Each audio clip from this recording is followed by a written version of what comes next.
जय Hind defence lovers. आज की टॉप हेडलाइंस कुछ इस प्रकार है।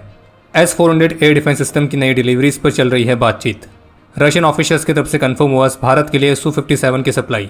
नॉर्दर्न कमांड ने पेश करी ऑपरेशन सिंदूर और ऑपरेशन महादेव की एक नई वीडियो। पंजाब पुलिस ने पकड़े जैश के 3 ओवरग्राउंड वर्कर्स और चीन ने डिस्प्ले किए अपने कई अलग अलग वैरायटी के नए वेपन्स।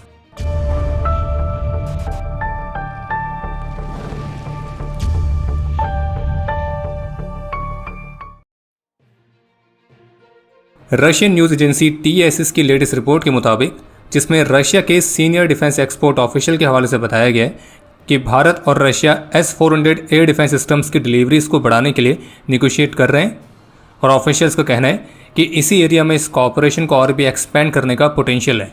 यानी कि कहने का मतलब ये है कि S-400 एयर डिफेंस सिस्टम की नई डिलीवरीज को लेकर भी बातचीत चल रही है, लेकिन फिलहाल अभी ये नेगोशिएशन की स्टेज में है। बाकी अभी रशिया से जो बचे हुए 2 S-400 एयर डिफेंस सिस्टम्स की डिलीवरी होनी बाकी है, तो वो दोनों सिस्टम्स 2026 और 2027 तक भारत को डिलीवर कर दिए जाएंगे। और बाकी जैसे कि पहले भी रिपोर्ट्स आई थी जिन्हें बताया गया था कि रशिया ने भारत के लिए S-500 एयर डिफेंस सिस्टम का ऑफर भी दे रखा है। हालांकि वो बात अलग है कि भारत भी अपने प्रोजेक्ट कुशा के तहत एक एडवांस एयर डिफेंस सिस्टम को विकसित कर रहा है, जो कि कैपेबिलिटीज़ के मामले में S-500 को ही मैच करेगा। और जबकि भारत पर अमेरिका के टैरिफ के बीच रशियन ऑफिशियल्स की तरफ से भी कहा गया है कि भारत और रशिया का जो ट्रेड टर्नओवर है तो वो 2030 तक $100 बिलियन तक पहुंचेगा। और जो रशिया है वो एनर्जी सेक्टर में भारत के साथ इंडस्ट्रियल कॉपरेशन में भी इंटरेस्टेड है। मिलिट्री टेक्निकल कॉपरेशन के लिए रशिया फेडरल सर्विस के डायरेक्टर दिमित्री सुगेव की तरफ से कंफर्म किया गया है कि एयर डिफेंस सिस्टम वाले सेक्टर में अपने बीच के कॉपरेशन को एक्सपेंड करने के अलावा जो रशिया है वो एक और क्षेत्र में कॉपरेशन को बढ़ाने पर काम कर रहा है, और वो है भारत के लिए Su-57 फाइटर जेट्स की सप्लाईज। और जैसे कि पिछली अपडेट में हमने आपको बताया था कि भारत में Su-57 की मैन्युफैक्चरिंग के लिए कितनी इन्वेस्टमेंट की रिक्वायरमेंट पड़ेगी, तो उस पर भी रशिया स्टडी कर रहा है। और वहीं इसी बीच कुछ ऐसी भी रिपोर्ट्स देखने को मिली हैं जिनमें क्लेम किया गया है कि Su-57 के मामले में भारत रशिया से चाहता है कि इस एयरक्राफ्ट में कुछ महत्वपूर्ण कॉम्पोनेंट्स को भारत के स्वदेशी कॉम्पोनेंट से रिप्लेस किया जाए, जिसमें एयरक्राफ्ट के रडार को स्वदेशी विरूपाक्ष रडार से रिप्लेस करने की बात की गई है। और इस तरह के कुछ और महत्वपूर्ण कंपोनेंट्स हैं जिन पे भारत अपने स्वदेशी कंपोनेंट्स चाहता है। लेकिन आपको स्पष्ट कर दें कि इस वाली रिपोर्ट पर फिलहाल अभी तक कोई भी ऑफिशियल कमेंट देखने को नहीं मिला है, ना तो भारत की तरफ से ना ही रशिया की तरफ से।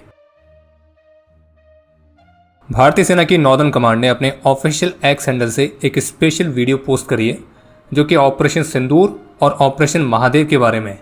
वैसे आपको बता दें कि ये जो वीडियो है ये लगभग 3 दिन पहले नॉर्दर्न कमांड के ऑफिशियल यूट्यूब चैनल पर ऑलरेडी अपलोड की जा चुकी है, और जो कि NDTV डिफेंस समिट के दौरान भी दिखाई गई थी।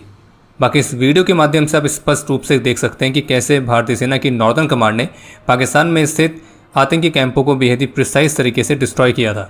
और बाकी ऑपरेशन सिंदूर के बाद जो ऑपरेशन महादेव लॉन्च किया गया था, जिसमें पहलगाम हमले को अंजाम देने वाले तीनों पाकिस्तानी सुमोरों को होरीफाइड किया गया, तो उससे संबंधित वीडियो भी आपको इसमें दिख जाएगी। और इस वीडियो के माध्यम से भी बताया गया है कि कैसे भारत की ज़बरदस्त कार्रवाई के बाद जो पाकिस्तान था वो मजबूर हो गया था सीज़ फायर के लिए रिक्वेस्ट करने के लिए। तो कहने का तात्पर्य यह है कि ये जो वीडियो है ये प्रेसिडेंट ट्रंप के उन बेबुनियाद दावों को भी दोबारा से खारिज करती है, जिसमें ट्रंप भारत और पाकिस्तान के सीज़ फायर के लिए खुद को क्रेडिट देते हुए कई बार आप देख चुके हैं। लेटेस्ट मीडिया रिपोर्ट्स के मुताबिक पंजाब पुलिस ने जम्मू कश्मीर से सुमोरों के संगठन जैश के 3 ओवरग्राउंड वर्कर्स को गिरफ्तार किया है। और पंजाब के DGP के मुताबिक ये तीनों ही कैब ड्राइवर्स मर्डर केस में शामिल थे, और जबकि पास्ट में ये एक सक्रिय आतंकी मॉड्यूल का भी हिस्सा थे। और अब इनसे जम्मू कश्मीर पुलिस और सेंट्रल इंटेलिजेंस एजेंसीज द्वारा भी संयुक्त रूप से पूछताछ की जा रही है। और इन तीनों में से जो 2 ओवरग्राउंड वर्कर्स हैं उनमें से एक का नाम है साहिल बशीर और दूसरा है एजाज अहमद, और ये दोनों भाई हैं।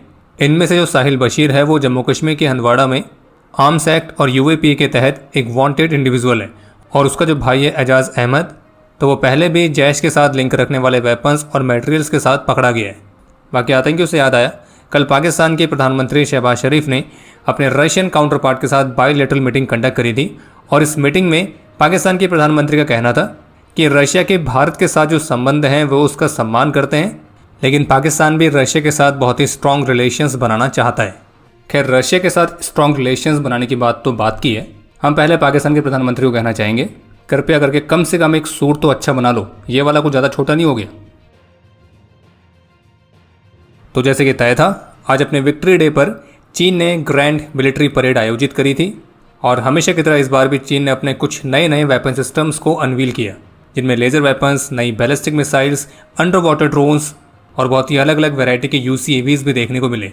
पहली बार चीन के सभी स्टेल्थ फाइटर्स एक साथ उड़ान भरते हुए दिखाई दिए, जिनमें चाइनीज़ एयरफोर्स द्वारा ऑपरेट किए जाने वाले J-20, J-20A, J-20S, J-35A और चाइनीज़ नेवी का J-35B। इसके अलावा इस ग्रैंड शो के हिस्से के तौर पर चीन ने पहली बार अपने कंप्लीट न्यूक्लियर ट्राइड सिस्टम्स को भी डिस्प्ले किया था, जिसमें लैंड बेस्ड, सी बेस्ड और एयर बेस्ड अपने न्यूक्लियर रिटेलिएशन सिस्टम्स को डिस्प्ले किया था। चाइना की जो हाइपरसोनिक एंटीशिप मिसाइल है, तो उसने भी चीन की विक्ट्री डे परेड में अपना डेब्यू किया है और इस परेड के दौरान रशिया और नॉर्थ कोरिया के लीडर्स भी मौजूद थे। वहीं इसके अलावा एक बड़ा अपडेट यह है जिसमें रशियन राष्ट्रपति व्लादिमीर पुतिन की तरफ से कहा गया कि अगर यूक्रेन वाला कॉन्फ्लिक्ट पीसफुली रिजॉल्व नहीं होता है तो फिर रशिया मिलिट्री मीन्स के माध्यम से अपने ऑब्जेक्टिव्स को अचीव करेगा। और रशियन राष्ट्रपति का यह भी कहना था कि यूक्रेन की मिलिट्री क्रिटिकल कंडीशन में है, जो कि लार्ज स्केल ऑपरेशंस के लिए अब कैपेबल नहीं है। और रशियन राष्ट्रपति की तरफ से एक और महत्वपूर्ण बात की गई है कि अगर यूक्रेन के राष्ट्रपति इसको रिजॉल्व करने के लिए मीटिंग करने के लिए तैयार है तो उन्हें रशिया आना पड़ेगा। और रशिया ने हमेशा यूक्रेन की नेटो मेंबरशिप को अपोज किया है, न कि EU मेंबरशिप को। बाकी अब समय है आज के इतिहास का। आज के दिन सन 2000 में ऑपरेशन रक्षक के दौरान अपने अदम्य साहस और वीरता का परिचय देते हुए लेफ्टिनेंट अमित सिंह वीर गति को प्राप्त हुए थे। आज के दिन 2015 में जम्मू कश्मीर के कुपवाड़ा में अपने अदम्य साहस और वीरता का परिचय देते हुए लांस नायक मोहन नाथ गोस्वामी वीर गति को प्राप्त हुए थे और इन्हें मरणोपरांत अशोक चक्र से सम्मानित किया गया।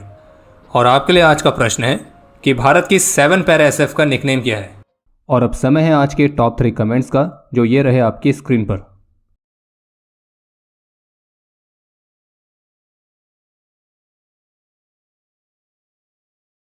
उम्मीद है आपको आज का एपिसोड पसंद आया होगा। पसंद आया तो वीडियो को लाइक करना ना भूलें। आपके कोई भी सुझाव या सवाल हो तो उसके लिए कमेंट सेक्शन ओपन है। और अगर आप डिफेंस रिलेटेड और भी एक्सक्लूसिव कंटेंट में दिलचस्पी रखते हैं तो आज ही प्ले स्टोर से डिफेंस स्क्वाड की सुपर ऐप को डाउनलोड करना ना भूलें। और अगर आप चैनल पर पहली बार आए हैं तो squadron.in पे जाके हमारे नए डिज़ाइंस को भी चेकआउट जरूर करें। बाकी जल्द मिलेंगे नए एपिसोड के साथ। तब तक के लिए जय हिंद, जय भारत।